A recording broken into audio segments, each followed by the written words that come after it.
సరుకుతో 16,973 జనాభాతో 3,687 హెక్టార్లలో ఈ గ్రామం విస్తరించి ఉంది.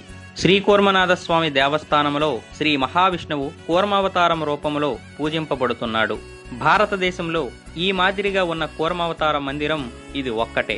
ఈ మందిరం శిల్పకళా శైలి విశిష్టమైనది. చిత్రంగా ఇక్కడి స్వామి పడమటి ముఖంగా ఉంటారు.